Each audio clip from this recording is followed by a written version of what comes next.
Herkese merhabalar. Kanalıma ve mutfağıma hoş geldiniz. Bugün sizlere evinizde olan sadece 3 malzemeyle hazırlayabileceğiniz nefis bir atıştırmalık tarifiyle geldim. Yapımı çok pratik, lezzeti ve sunumu harika oluyor. Ben kullanmış olduğum malzemeleri videonun açıklama kısmında belirttim. Bu arada beni hangi şehirden izlediğinizi videonun yorumlar kısmında belirtirseniz çok mutlu olurum. Sözü daha fazla uzatmadan hemen tarifimizin yapımına başlamak istiyorum.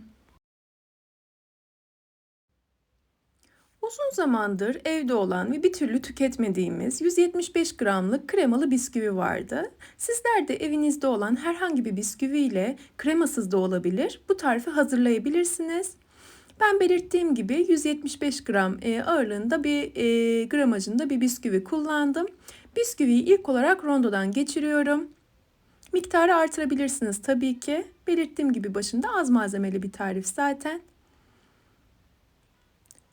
Rondodan tamamen toz haline gelinceye kadar bisküvileri geçirelim.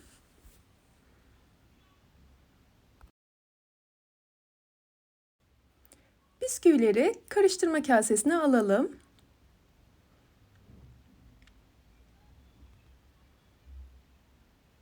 Sonrasında ikinci malzememiz olan labne peynirini ekleyeceğiz. Bir dolu yemek kaşığı kadar labne peyniri yeterli oldu. 175 gram bisküvi için, kremalı bisküvi için. Çünkü kremasının da bir tık kıvam kattığını göz önünde bulundurmamız gerekiyor. Sizler kontrollü bir şekilde ekleyin. Ortalama 80 gram kadar oluyor. Bir dolu yemek kaşığı labne peyniri. Tam olarak istediğim kıvamı elde etmek için bu miktar yeterli geldi. Baktınız biraz cıvık oldu. Üzerine bir miktar daha bisküvi ilave edebilirsiniz. Ya da istediğiniz kıvama gelmedi, halen daha sert. O zaman bir miktar daha labne ekleyebilirsiniz. İstediğim gibi şekil alacak kıvama geldi. Artık şekil verme işlemine geçebilirim. Ben elimle küçük parçalar kopararak şekil vermeyi tercih ettim. Dilerseniz farklı şekillerde de hazırlayabilirsiniz. En pratik bu şekilde oluyor bence. Tek lokmalık fındıktan biraz büyük parçalar kopararak yuvarladım. Çok kısa sürede şekil verebiliyoruz zaten.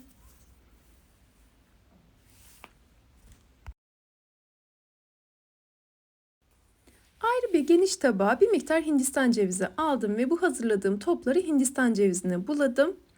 Dışında farklı malzemelere de bulayabilirsiniz. Toz fındığa, toz fıstığa ya da benmari usulü erittiğiniz çikolataya da bulayabilirsiniz. Ben Hindistan cevizine buladım tamamını. Hindistan cevizi bu tarz tatlara bence çok lezzet katıyor. Ben çok yakıştırıyorum şahsen. Ve hazırlığı da diğer malzemelere göre, özellikle benmari usulü çikolata eritmeye göre daha pratik oluyor. Ben kısa sürede hazırlamak istediğimden çikolatayla da uğraşmak istemedim açıkçası. Çikolatalı da güzel olacaktır elbette.